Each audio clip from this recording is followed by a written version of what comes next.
Hello and welcome to the Adobe Twitch channel. My name is Terry White, Worldwide Design and Photography Evangelist for Adobe. It's my pleasure to stream to you for the next 60 minutes or so on Introduction to Photoshop Part 6. Now this has been an ongoing Creative Cloud learning stream. We're at Part 6 already. We've been doing 2 parts a week, so this is the 3rd week we've been doing this stream. And it's been Introduction to Photoshop, basically 10 sessions altogether. So we got 4 more to go after today of all the things that people kind of need to know how to do to get started in Photoshop. So if you ever watch my YouTube videos, you know that I have a video actually, how to get started with Photoshop, 10 things beginners want to know how to do. And that entire video is like 40 minutes. But we've been doing, we're going to do 10 hours by the time this is done. So going over all those things I covered in the video, but in much more detail, showing many more examples over this 10-week course. And of course, it's free. If you are watching this as a video on demand, that's great and appreciate you watching the replay, but know that you can be here live on Tuesdays and Fridays at 11 a.m. for this particular session, Eastern Time at twitch.tv/Adobe, where you can interact and ask questions. So speaking of that, if you are watching the video on demand, you will see me do this a lot, where I look over here and I say hello to all the people that are here, like Rufus, Victoria, Smurf4638, and all the other people I may have missed here that were either in the other stream. Hey, Rufus, how's it going? Janur, if I'm pronouncing that correctly. Welcome, everyone, and everyone that stuck around and stayed. So I will look over there not to just say hi throughout the stream, but also to answer questions that they have that you can be asking if you come to this live on Tuesdays and Fridays. Okay, so with that said, no further ado, let's get to part 6 of Introduction to Photoshop, creating or compositing or removing backgrounds and all those kinds of things that people want to know how to do. So let me switch gears here to my other camera. Hello, Texas. Hey, AP Nut.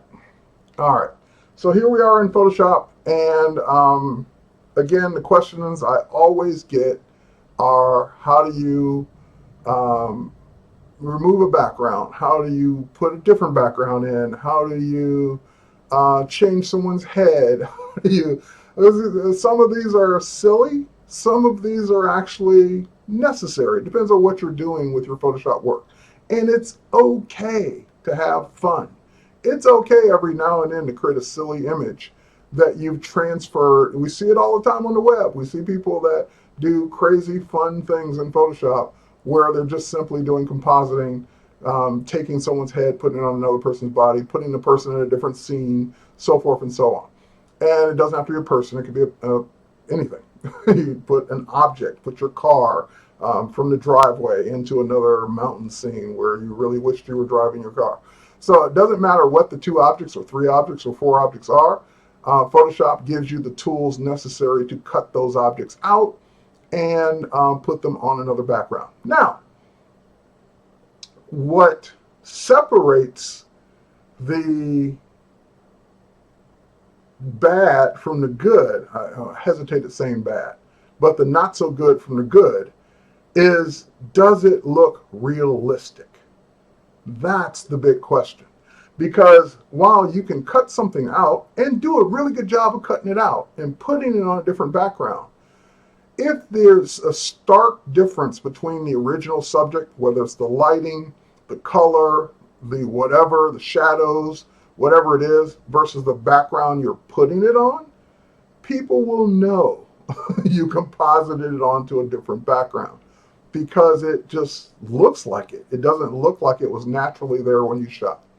So I've done composites where I've actually fooled people. I've actually had people say, when did you go there? Where was this?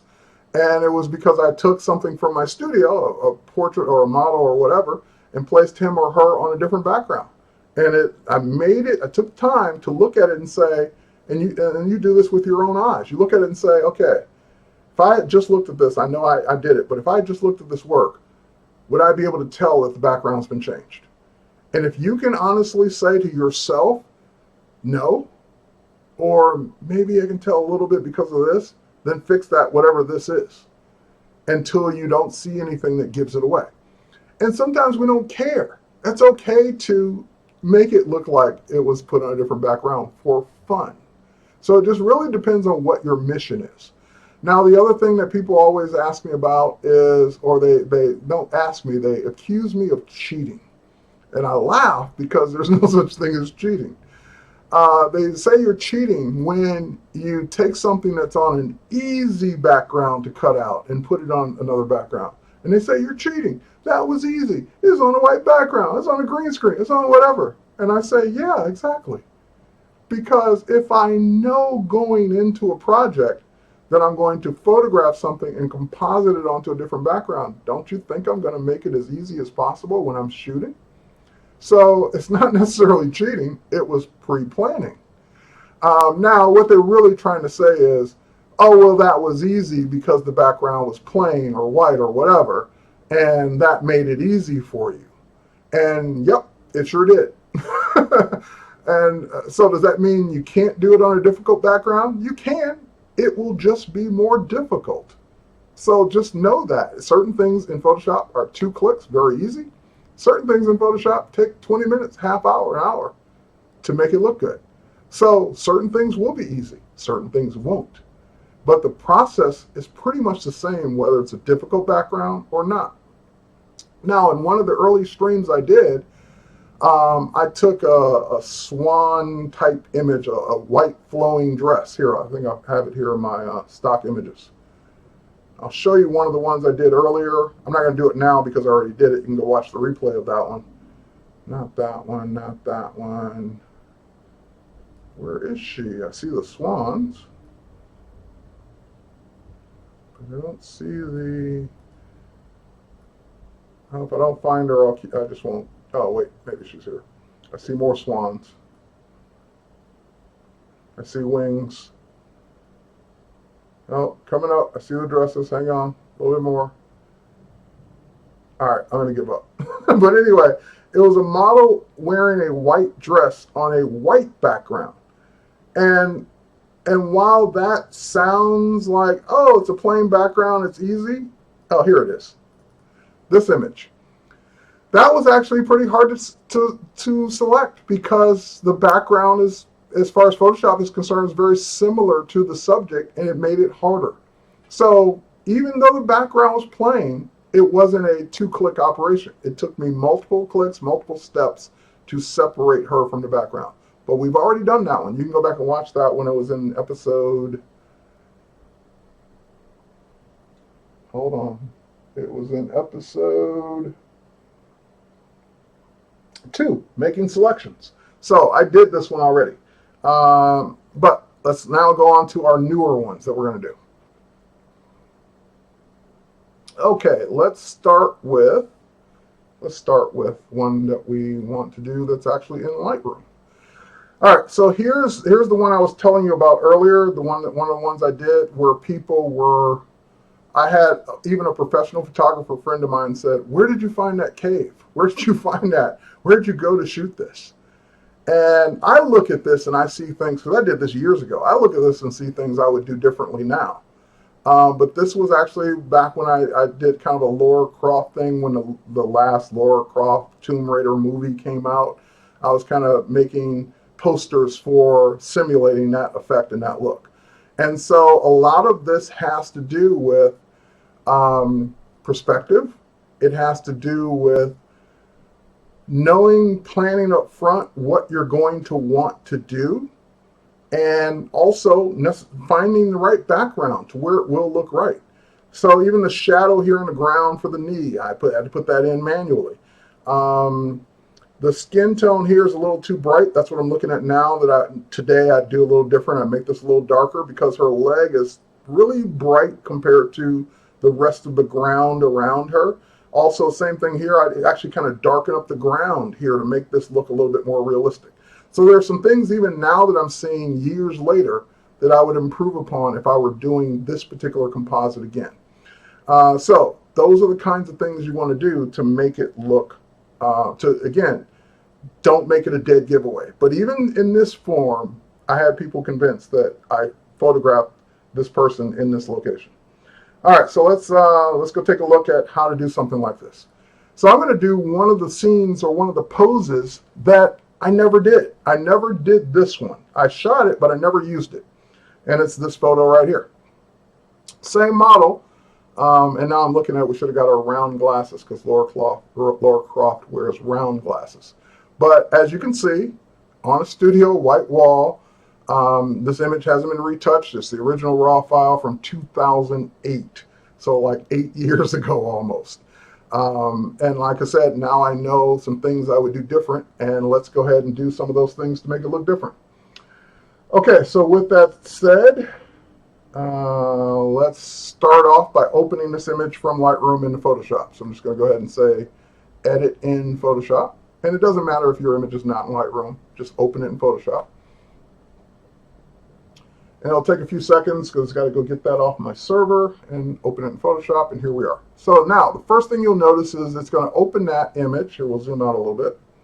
It's going to open her up in Photoshop, and it's going to just do what it always does. It's going to put it on a background because this has never been edited before. It's never been anything other than a background image. I can convert this quickly into a layer by just simply clicking the lock icon. Now, why do I want to convert that into a layer? Because ultimately, I'm going to put something behind her. In other words, something on the background. And in order to put something below this layer, I've got to have this be a layer. It can't just, because the background's always on the bottom. So if I want to put something behind the background has to become a layer.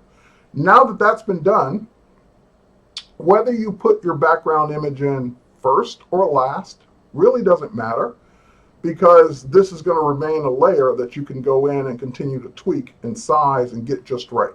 So I'm not even going to worry about what the background is going to be right now. I'm going to concentrate on the things that I need to do to make this cut out. Now, looking at this, this is, even though she's on a white background, this is not easy because she's got shoelaces. I'm not going to worry about the shadows because we're going to put in new shadows. There's lots of little gaps in between the shoelaces and things here. And I don't have to keep the shoelaces because nobody's going to know that they weren't there except me. And those are kinds of decisions you're going to want to make. But first and foremost, when you're cutting something out, you have to think about what's not only the easiest, but also the most effective way to do it. So when I talked about making selections in that second video on demand or a replay, I showed all the various ways of selecting things, and by the way, now I'm thinking about this. This will either be the earlier one I showed is either in episode 2 or 4. I can't remember, but anyway, I talked about that we could erase the background, we can mask the background, we can make a selection of her and duplicate her onto a new layer, and all these various ways. And I showed some ways first just to show you that they were there that aren't the most effective. For example, now that this is a layer, I'll just do them quickly. I'm not going to spend a lot of time on it. But for example, the first instinct that a beginner would have is, oh, I need to erase the background. So you grab the eraser and you start painstakingly erasing the background. And while that does work, you'll spend hours on this because you'll need to get into every little area, every little corner, every little spot and try and erase the background out. And that will take you a long time. The other thing you might try and do is say, oh, the background's kind of all one color. Let me select the background with the magic wand tool and just delete it. And then you click and you say, oh, it's not really one color. It's close, but I hold down my shift key and I get some more, and I hold down my shift key and I get some more, and I get some more, and I get some more, and I get some more, and then I get into the situation where I'm getting too much. So I undo and back off of it. Then I remember under the select menu, there is a select similar command where it goes out and tries to find the similar colors, but oh, it's too much. Then I got to back off of it again. This is also not the most effective way. So even if I undo and I say, but that got most of it, if I just hit delete, now I only have to erase a little bit. Yeah, that could work, but again, depending on what you're trying to cut out, that's not going to be easy either. So let's undo, Let's deselect, Command D, Control D on Windows. And let's talk about the proper way to do this with the newer methods of doing this in Photoshop. First and foremost, there is a tool that I use probably 90% of the time, because 90% of the time I'm cutting out people. If I were cutting out objects, then I probably would use other tools. Like if I'm cutting out a basketball off a grass or lawn, since that basketball is pretty much round except for the bottom part where it's touching the ground, I could use the ellipse tool and just make a circular selection perfectly around the ball and get it first time. Or I could use on like square, rectangular objects with a lot of straight lines, like a house or something, I can use the pen tool, because the pen tool is great and perfect at drawing straight lines and curves too, but mostly straight lines. So it depends on what I'm trying to do, which tool I'll start with. But when it comes to people, 99% of the time I'm going to start with Quick Select, because it's the fastest way to get a selection going. So with the Quick Select tool, you can start anywhere on your subject. And again, this is where I said it doesn't really matter whether she's on a white background or a complicated background. What will matter is if, for example, let's say the background was this camo green color. Well, when I get to the shorts, it's going to have a hard time, because the shorts would be the same color as the background. So it's not going to be easy. I'm going to have to take more time in that area. I may have to do it manually. So that's what I mean by when people say you're cheating. No, I'm not cheating. I just did something that I know would be easier for me going forward. If I had to do it the hard way, like the white dress on the white background, it just takes more time, but the method is still the same. All right, so let's go ahead and again, Quick Select. As I drag my way around, I can let go, I can drag some more, and I can quickly make selections, and Quick Select learns. It gets better as you're making your selection all the way around. So the main thing you don't want to do is, or the main thing you want to make sure you don't do, is forget things. Like you get excited and you say, oh, I got it. And then you realize you don't have her hand selected. So she will be an amputee if you didn't quickly look and see, oh, didn't get the hands. So, and now in this case, all her fingers are cut off. So you got to remember to, again, make a quick look around the rest of the image to make sure you got everything. So in the case of the fingers, I know my brush size is too big. So in this case, I'm going to lower the size of that brush really quickly. The way you would do that from the keyboard is using, and I'm sorry I don't know what it would be on the non-US keyboards, but on the US keyboards you have bracket keys next to your letter P. I'm using a Wacom Cintiq, or any Wacom tablet that has a dial or wheel. You can set that to be a keyboard shortcut. So all I have to do on mine, for example, is dial the size of the brush up or down, and that will allow me to quickly make my brush adjustments. So this is why we always use a tablet whenever possible, just to make our lives easier. So now, I got the fingers. Not everything's perfect. I don't expect everything to be perfect. It's called the Quick Select tool, not the Perfect Select tool. But I got it selected, and now what I do is I always try to remember to make a visual walk around the entire subject. That way I will not forget things like fingers and hands and toes and shoulders and hair and little things that are sticking up. So again, I'm just visually looking around, missing a little bit of that shoelace, but that's okay. It's not important to the image. Got all 5 fingers on that hand. And now you can zoom in. There's nothing stopping you from zooming in and saying, oh, but you're kind of missing some of that thumb. So, and you're missing fingernails. See, this is why we zoom in. So you might want to get some more of that thumb in there. And otherwise, she will look weird without these fingernails. So get those fingernails in place as well. And I know it's grabbing more than the fingernail, but that's okay, because you can always use your Option or Alt key to deselect and get into the areas where you don't want it.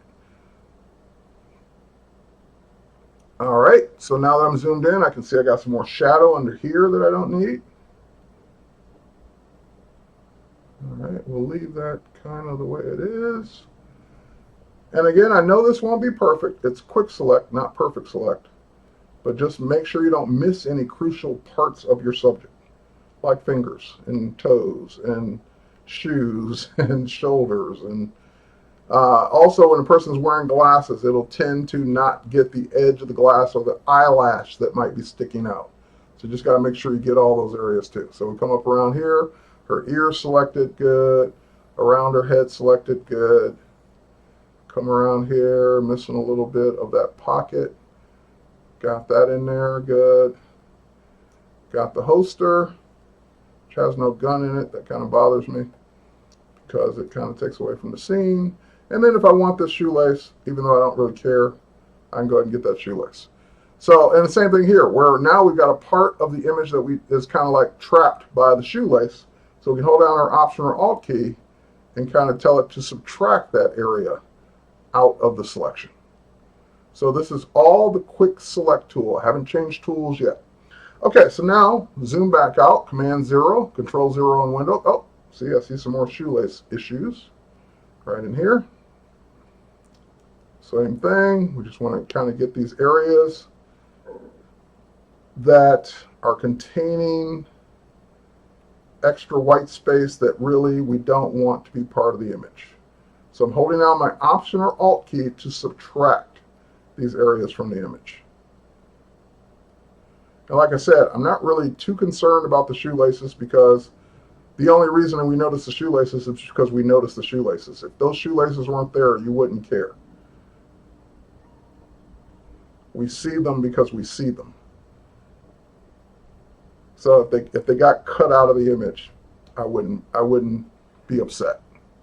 All right, same thing here. Okay, and again, knowing that that's not perfect, we got it. So let's zoom out. Okay, and again, just another quick visual look. Let's make sure we got everything over here. We did. All right. And all right. So now that we've made our initial pass, our initial selection, let me check for settings here. What tolerance do you set the brush at? There is no tolerance for quick select that I'm aware of. The right knee. Oh, thanks. See? My Twitch folks they have my back. Thank you. And that just looks weird because of the shadow. It just looks like her knee has a big bump on it. But thanks, I would have missed that. Yep, got the shoelace. You do think I'm a cheater. Okay, that's great. And let's see here.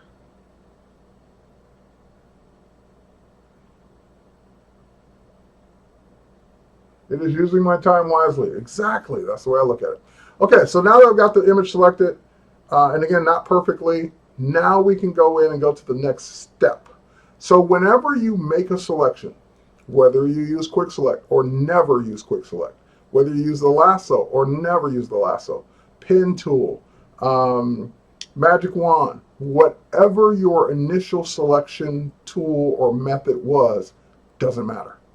Once you make your selection, then what you're going to do to go to the next step is make sure you have a selection tool selected. In this case, I got quick select selected. But it wouldn't matter whether I had lasso, rectangle marquee, whatever tool I have selected, there will be a button at the top that says Refine Edge. So the Refine Edge button will only be there on the control panel while you have a selection tool selected. If I go to a different tool like the Move tool, Refine Edge disappears. If I go to any selection tool, Refine Edge is there. So after you make your selection, make sure you're still on a selection tool, and then that button will be there. Once that button's there, you can click on it. We go to Refine Edge, and now we can see our results so far. This is where, and it's called Refine Edge for a reason. We want to refine the edge. What makes your composite or your cutout or your removal of the background look like a dead giveaway is, even if you just cut her out and you don't put her on a different background, is the way it's cut out. Look at her hair. Her hair physically looks like what we used to do as kids when we were cutting out pictures in the, well, maybe you didn't do as a kid, but when you were cutting out pictures in the newspaper and putting them on something else, or the funnies or comics, and you did it with a pair of scissors, that's what this looks like right now. It looks like it was physically cut out with a pair of scissors. It does not look good at all. So that's what Refine Edge is all about. It lets me refine the edge of my selection to make it look better. So the first thing I always do when I get to this point is, and by the way, for those of you who are new, since this is Intro to Photoshop, your view mode can be whatever you want. It defaulted to black, which was the last thing I did. I can say, show me the selection, which is useless at this point. Show me it on a red overlay, which is kind of nice because I get to see it against a different color to kind of see what I'm missing, which is also why I did it on black or white. You can see it on white, which again, won't really give me every little detail because it was already on white. I can see the mask, and look at how hard edged that mask is. I can see it on a layer, which if I did have the background in place, now I'd actually be able to see it on the background. Or reveal layer, which doesn't do anything. It shows me the original. So I'm going to go back to black because that's kind of showing me a lot of what I'm missing or getting. So now in this case, once I've chosen the view mode for what I want to see it on, the next thing I always do is turn on Smart Radius. This is the most important button in the Refine Edge dialog box because it's the one that makes and saves your day. Smart Radius says, I know things are in this image that should be hard-edged, like the holster, her shorts, her leg, so forth and so on. I also know that there are things that should be soft-edged, like her hair, her clothes, her maybe her shirt. Those things could be a little softer, a little bit more or anti-aliased. So what I can do is simply watch the edge of the hair. As soon as I turn on Smart Radius, it gets a little smarter, but doesn't make much of a difference because I haven't given it a radius to work in. I'm still on 0 pixels. So I click the button to turn it on, and then I just drag the slider over a little bit. And look at the hair. Look at how the hair softened up a little bit. Look at the edges around her fingers. It doesn't look like I cut it out with a pair of scissors as much anymore. Drag it over a little bit more. And at a certain point, you're going to get diminishing returns. It's like just not going to make a difference anymore because it is what it is. But I would say anywhere in this initial 5 pixel radius looks pretty good. Looks like, looking at her arms, her fingers, everything looks pretty good. Now that I do see a couple of problems, like there's still a little bit of white in her hair on this side from the original background, but that's okay. I'm just looking at overall. We go over here. Oop, I missed part of that shoelace right there. I didn't cut that out. There's a little bit of part there, but that's okay. Those are little tiny things that are easy to fix. What I'm really looking for is right now is the overall cutout. Now, if there are things like hair, her hair is pretty combed and slicked down. But if it were fluffy, frizzy hair, big hair, then you're going to have a lot more of that background throughout the edges of the hair. So what you can do is there's a tool selected for you right off the bat in the Refine Radius. It's the Refine Radius tool. That tool is already selected. So the minute you go into the canvas and make your brush bigger, you can start on the background where the background used to be and paint into the object that you're trying to fix. And it will refine that edge to make that edge. It says, I'm going after the color of that background, so let me paint it in. And it will redefine the edge based on what you're painting now to make that edge a little bit more transparent. Same thing here. I can say, you know what? I really didn't mean to get that shoelace. Let's go ahead and cut that out. I really didn't mean to get this little part right here next to her arm. Let's go ahead and cut that back out. And that's just a reflection on her shoe. And this little part in between the fingers here, let's go ahead and get that. So I can go in and just kind of fine tune it, that little edge on the finger right there. Let's go ahead and take that out. Oh, that was a fingernail, my bad. I'll put that back in a minute. But I can go ahead and just work my way around, kind of getting the little things like right in here that I may have missed as I was working with and there's a little bit of pocket with a hole in it right there, and a little bit of hole right there in that holster. We'll go ahead and take those out. So just, again, do a visual walk around your image, see if there are any little pieces you missed that you can touch up with the Refine Radius tool. All right, next. And this is a problem, and this is also going to be your dead giveaway. When you photograph something against something well lit, like a white background or a green screen or anything like that, part of that is going to be reflected into your subject. So it would be green in her hair if this were a green screen. And we're starting to see white just reflected onto the subject. That's just the way light works. There are some controls in here for that. And secondly, even if the edge is not perfect all the way around, you have a shift edge, which kind of like says, cut it in a little closer or a little further up. So I can do the shift edge, just bring it over just a little bit, and kind of, now if I bring it over too much, you can actually see it starting to cut into her. That's way too much, but actually still looks good. And I can kind of just control how much of that's being cut off of around the edges of her shoes, around her hair, around those areas that I really don't care about one way or the other. All right, cool. Now, the last one, decontaminate colors. That's when that color of the background is being reflected onto your subject. It's not on the edge. It's literally on their shoulder. It's literally in their hair. It's on the side of their face. So that you can't cut off, but what you can say is decontaminate colors. And if you adjust this, it will try to remove some of that original background color off your subject. Not off the edge, but off the subject itself. Last but not least, what do you want to output to? And it defaults, I think, to selection, which you don't want. What you want is a new layer, at least a new layer. Or in my case, I want a new layer with a mask so I can go fix things like that fingernail I cut off. So new layer with mask is the one I want. You can even do new document. But new layer with mask, click OK. And that becomes my new layer with a layer mask. So what do I mean by layer mask? If I now zoom into that fingernail I cut off, kind of chopped her finger off right there, I can go to the mask and I can go to my paintbrush, the letter B for brush, and paint with white paint to bring back in these edges that I accidentally cut off. Because all the mask is doing is hiding the background. The entire background's still there. So if you miss pieces, if you cut off pieces, if you did things by accident, like this is really a bad cut right here. So around these white fingernails where it was difficult because it was the same color as the background, you can go in and fix those. So when people complain, hey, you know, you're cheating, you're doing this the hard way or the easy way, what if the background's hard? Then it takes more time. That's all.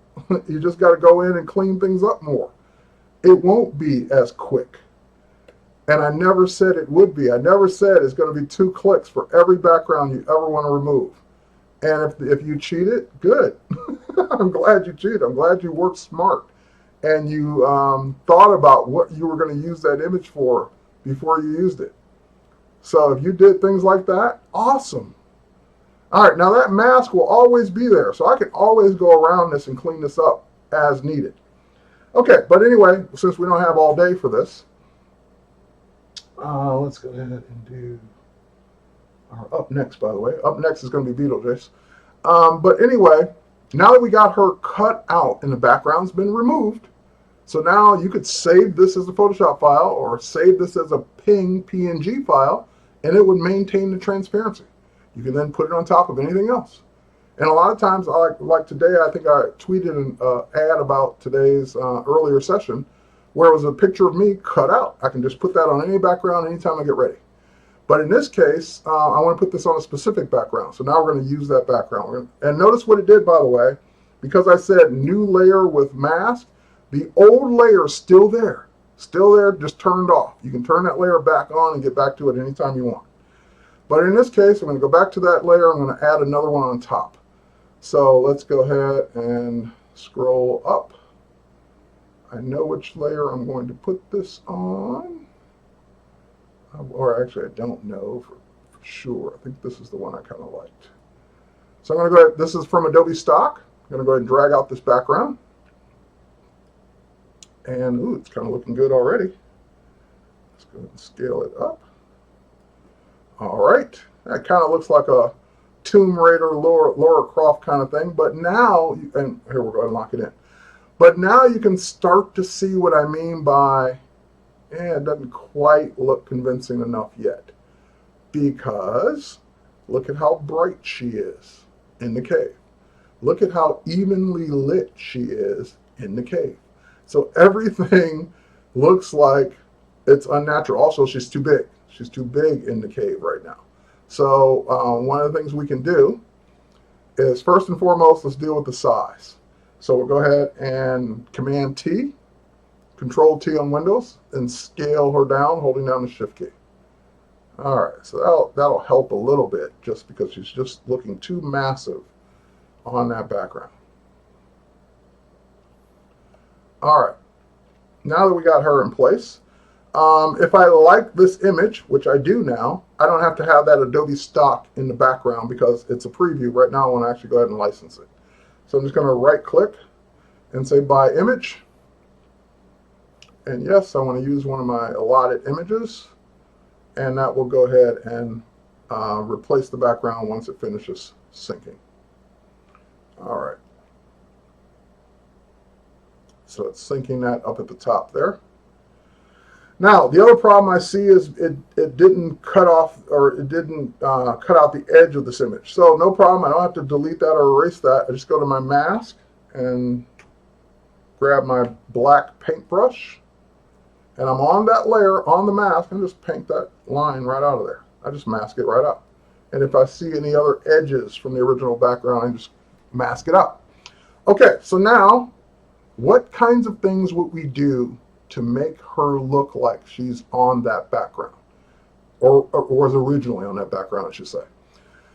It's all about the lighting at this point, the lighting and the shadows. So right now, her skin doesn't match the lighting conditions of the cave because she's brightly lit and the cave is kind of subdued and dark like most caves would be. So in this case, what we want to do is we want to mimic that color on her. Now, one of the tips that I do to do that, and of course, yeah, she definitely needs a shadow. She needs lots of shadows. But let's get the color right first. We'll worry about shadows at the end. So one of the things I would need to do is, or one of the ways I like to do it is, instead of me trying to figure out what shade of gray, what shade of gravel or ground to use, the ground is already there. The cave's already there. I don't have to guess what it is. It's there already.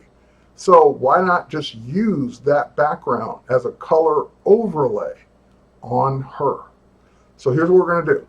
We're going to hold down the Command key on Mac, Control key on Windows, and I'm just going to click on her cutout layer.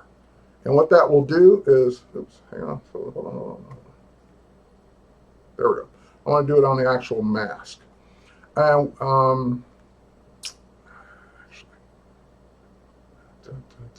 okay, here's what I'm going to do instead.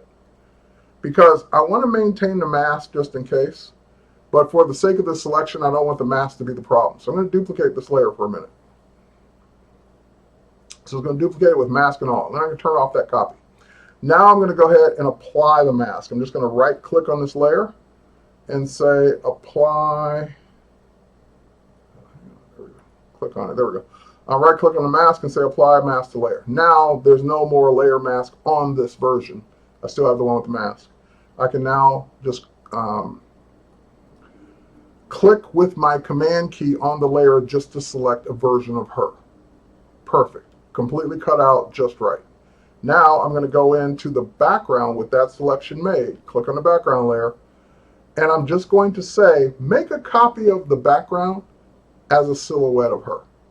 Because I made the selection of her, clicking on the transparent layer, the transparency of her, with the Command key or Control key, that made a selection or outline of her. Now I switch layers to the background layer, and I just duplicate that selection onto its own layer. The easiest way to do that is Command J on Mac, Control J on Windows, and that will just make a silhouette layer. So it looks just like this. That's all I did, was cut her out as the background. So now I'm going to take that cutout and I'm going to move it up. And by the way, I don't need this extra layer anymore. I can delete it. All right, so now I've got her, the background, and it looks like you can't see her because right now there's a duplicate of her laying right on top. And it's okay if that little line is around her. That's fine. But now with that outline or that silhouette of the background on top, now I can play with it. I can do things like change the blending mode of that layer to color. So now she starts to take on the color of that background. Too much, though. We don't want her to be the exact color. But luckily, since that's a layer all by itself, we can lower the opacity of it. We can tone it down a little bit and say, maybe something more like that, give or take your taste. But I would say something more like that would look better. Okay. So that's a layer all by itself. That's before, where she's too colorized, too toned, too whatever, versus that, where we're toning her down a little bit and making her look more like the background she's in, the environment she's in.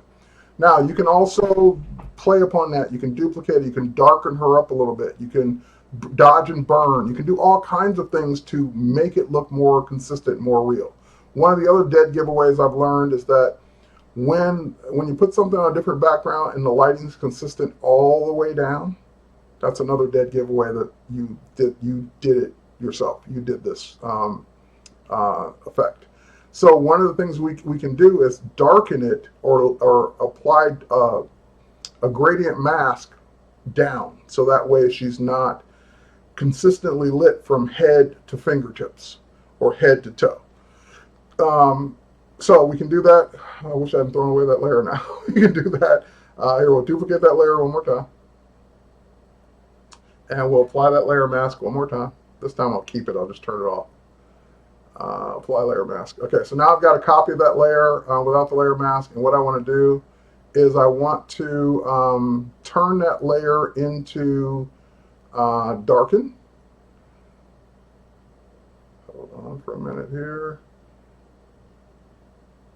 I'm sorry, not darken, multiply.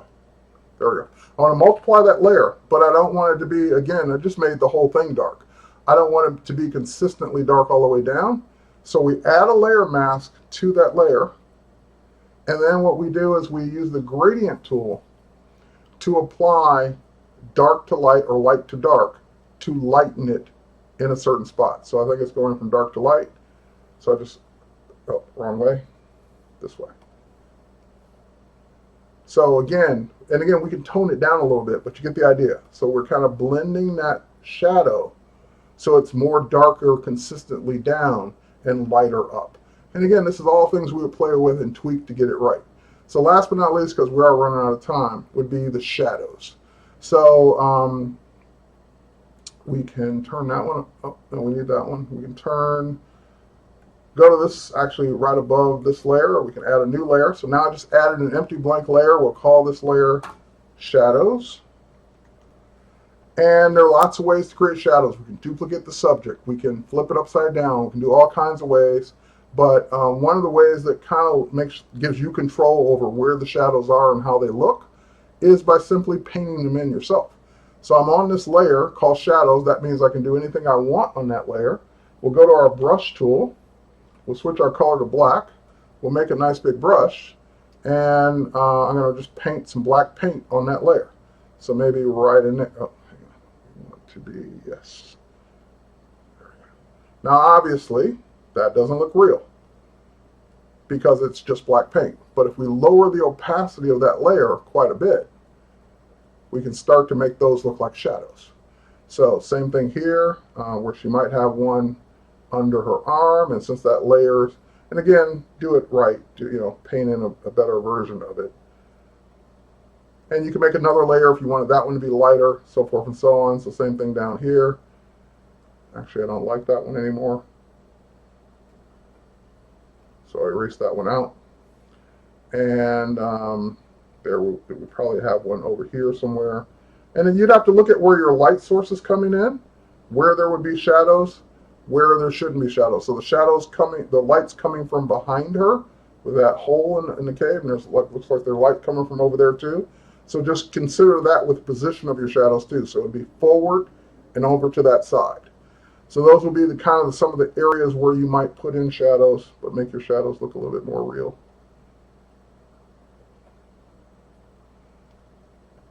And I'm just painting, playing around with shadows, but and there would absolutely be shadows underneath her hands. Underneath there. All right.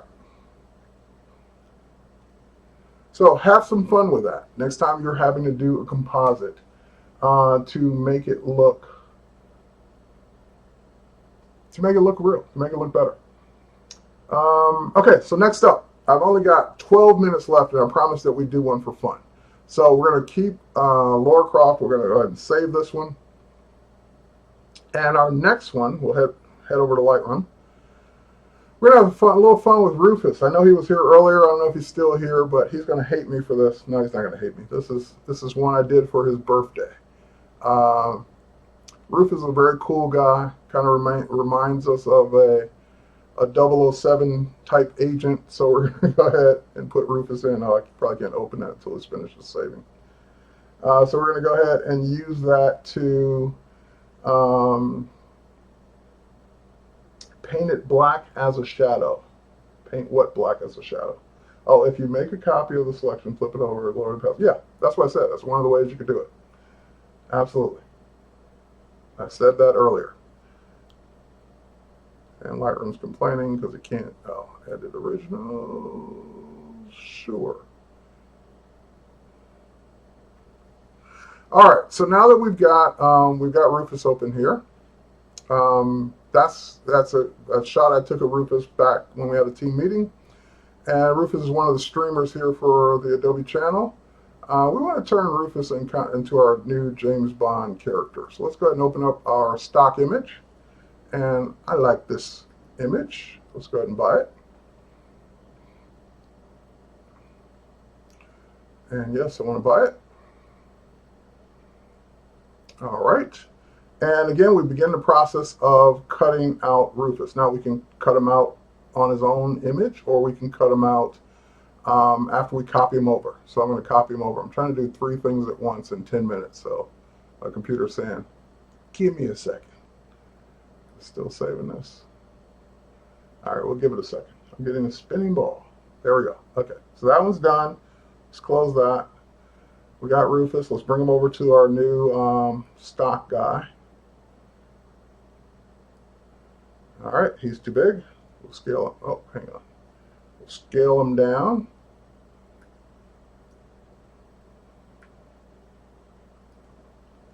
For now, we'll make him that size. Zoom out again. And let's see how my stock purchase is going.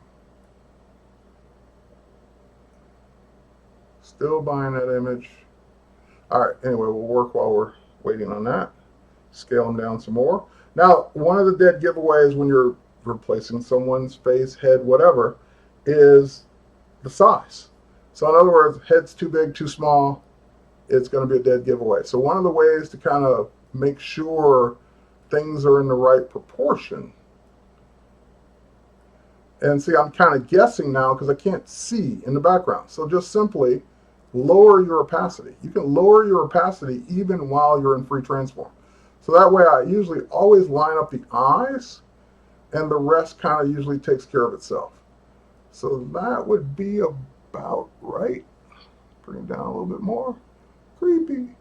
There we go. There we go. Get the creepy look, meaning 2 eyes looking through each other, 2 sets of eyes. And we kind of got the size just right, so we can bring back up the opacity. And now we're going to go ahead and lock that in. I really wish this would buy itself. Okay, it did. I was just waiting for the wrong one. All right, let's close this. Let's bring this one over to that one instead. And see, now it's too big, because now it's, or too small, because now it's the full resolution. All right, let's do this. Start over. Delete that real quick. Close this one. Don't save. Bring this one back over. When you download a preview from Adobe Stock, it's a lower resolution. When you actually buy the image, it replaces it with a higher resolution. So that's why there was a discrepancy there. All right, now let's get the eyes in place. There we go. Head's too big still.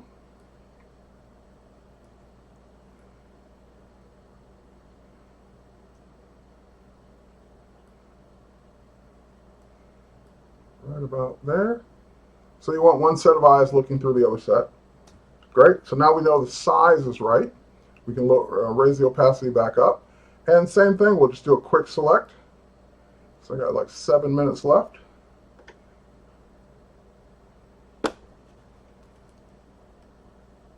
And I don't need to select everything, because I don't need everything. I just really need Rufus's head. All right, so now we've got that. We're going to go ahead and say Refine Edge. We're going to put it on the layers. Oops. Layers. There we go. And now I can see what I'm missing from the other image and what I've got, but we'll keep it the way it is for now. Smart radius. The head might need to be a little smaller. That's okay.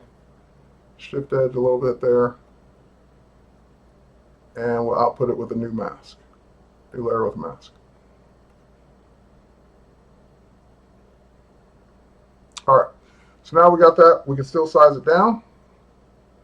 Now that I'm seeing it, I can see that. Ooh, no. Okay, that's okay. We can fix it. That looks about right. All right, so now again, because we have the entire layer there with its mask, we can go ahead and play around with what we want to keep and what we don't. So in this case, we'll go to our brush, and we'll say we'll get rid of the Rufus neck. But now we need to get rid of the other guy's ears. And we also need to bring back in this background. All right. So the other guy's ears are sticking out because they're bigger than Rufus's. That's okay. So all we do, we don't care what we do to the other guy because the other guy's the other guy. So we're going to go ahead and just simply clone out his ears with the original background because we're not going to use this space anymore anyway. And I'm just cloning the layer behind it.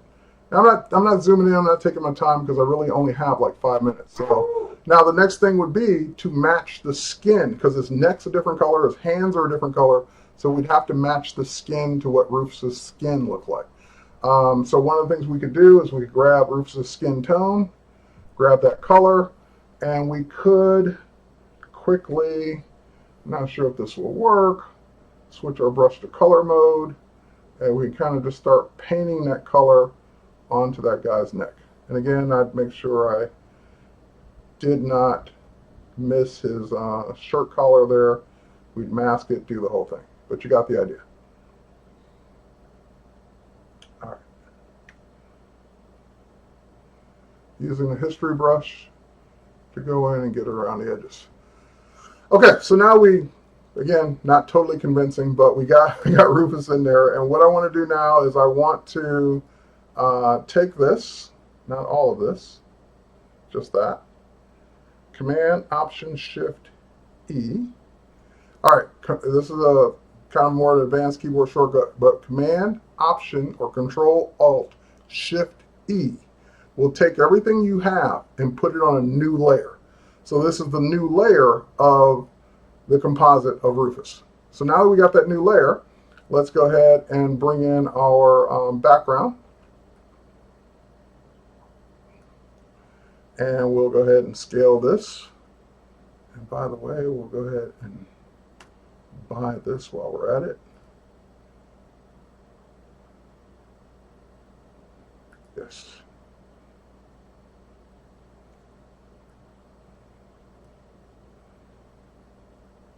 You know what? I'm not going to worry about that just now.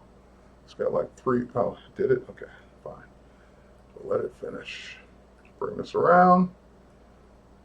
All right, great. And now we'll stick that behind Rufus, and we'll now cut Rufus out, or the tuxedo version of Rufus. That's why I wasn't too concerned about the hair or the ears or anything like that, because we're not going to use them. So quick select once again. And this is where it gets a little more difficult, see, because the background's kind of the same color as the suit. Not always easy, not always one click. Sometimes it takes a little more work because the tool gets confused. It does not always know what's the background, what's the background versus what's the foreground, especially when the background's almost the exact same color. So same thing here. We'll just go ahead and get some of that.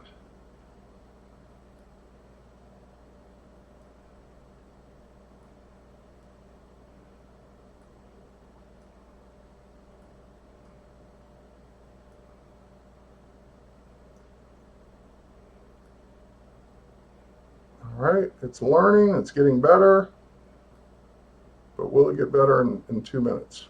Probably not.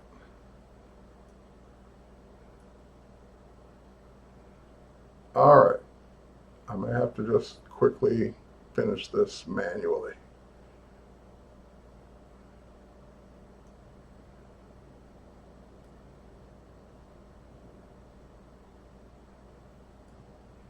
All right, so again, for everyone that says this is cheating, this is when it's not cheating.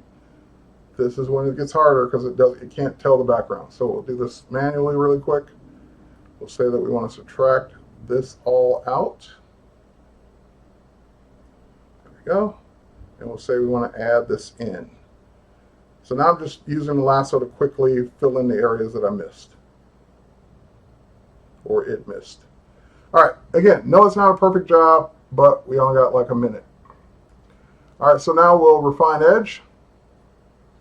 We'll put that on that background. Again, we know we got a lot of work to do on that. That's why we're going to output it with a mask so we can go ahead and finish it later. And it's doing it. It's done it. We will now scale it down. Put them in place there. And last but not least, our text. Grab letter T, click, center it.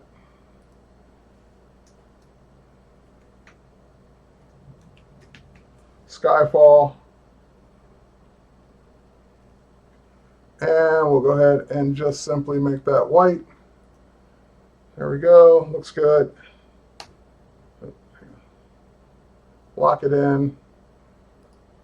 And last but not least, one last thing. And we're out of time. We're going to let Jason up just now, but hang on one sec. Jason, if you give me one more second. Oh, hold on, I want to deselect.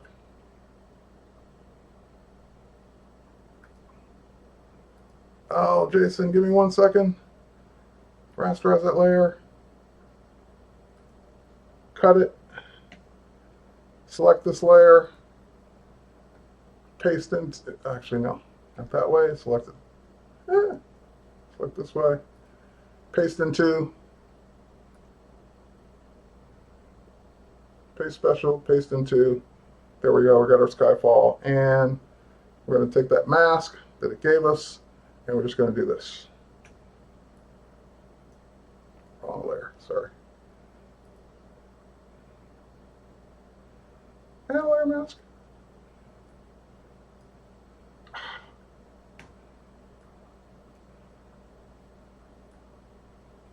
Oh, I'm blowing that. Okay, but anyway, we have our Skyfall and I'm out of time. Thanks for watching, guys. Hope you got something out of this. This was fun. And with that said, take care, Beetlejuice. You're up next. And we'll catch you on Tuesday for the next one. Take care, and next up, Beetlejuice.